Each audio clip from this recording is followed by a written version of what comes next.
So, the Gregg family have all now got wings and they've been flying around. And then Philip noticed somebody walking in their garden.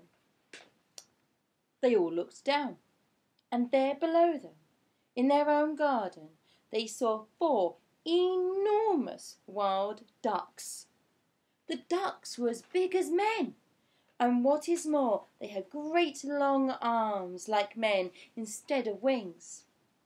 The ducks were walking in line to the door of the Greggs' house, swinging their arms and holding their beaks high in the air. "Stop!" called the tiny Mr. Gregg, flying down low over their head. "Go away! That is my house!" The ducks looked up and quacked. The first one put out a hand and opened the door of the house and went in. The others went in after him. The door shut. The Greggs flew down and sat on the wall near the door. Mrs. Gregg began to cry. "Oh dear," she sobbed. "They have taken our house. What shall we do? We have no place to go." Even the boys began to cry a bit now. "We will be eaten by cats and foxes in the night," said Philip. "I want to sleep in my own bed," said William. "Now then," said Mr. Gregg, "it isn't any good crying. That won't help us. Shall I tell you what we're going to do?" "What?" they said. Mr. Gregg looked at them and smiled. "We are going to build a nest." "A nest?" they said. "Can we do that?" "We must do it," said Mr. Gregg. "We've got to have somewhere to sleep. Follow me." And they flew off to a tall tree, and right at the top of it Mr. Gregg chose the place for the nest. "Now, we want sticks," he said. "Lots and lots of little sticks. Off you go, all of you, and find them and bring them back here." "But we have no hands," said Philip. "Then use your mouths." Mrs. Gregg and the children flew off.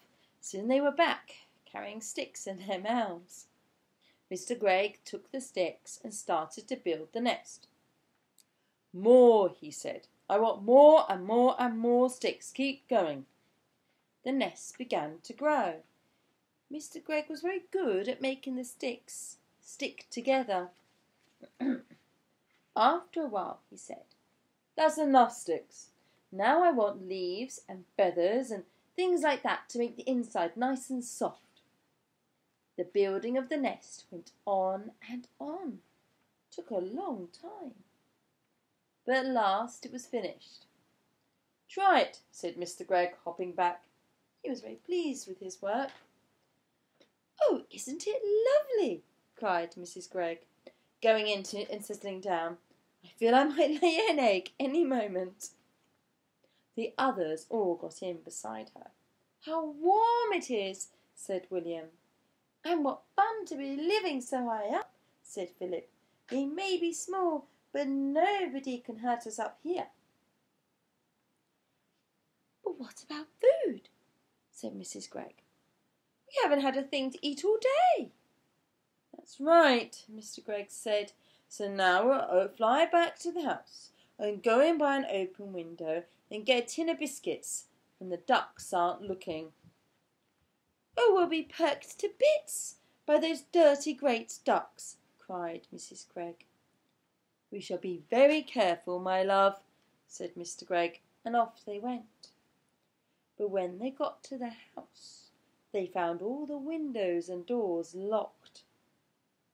There was no way in. "Just look at that beastly duck cooking at my stove," cried Mrs. Gregg as she flew past the kitchen window. "How dare she?" "And look at that one holding my lovely gun," shouted Mr. Gregg.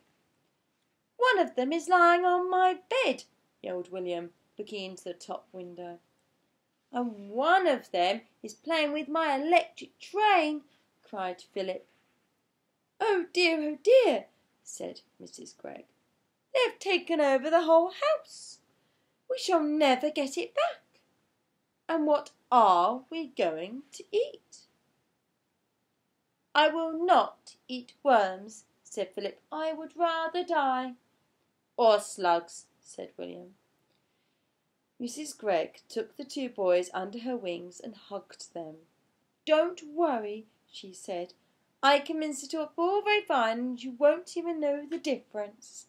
Lovely slug burgers, delicious worm burgers." "Oh no!" cried William. "Never," said Philip. "Disgusting," said Mr. Gregg. "Just because we have wings doesn't mean we have to eat bird food. We shall eat apples instead. Our trees are full of them. Come on." So they flew off to an apple tree. But to eat an apple without holding it in your hands is not at all easy. Every time you try and get your teeth into it, it just pushes away. In the end, they were able to get a few bites each, and then it began to get dark. So they all flew back to the nest and lay down to sleep.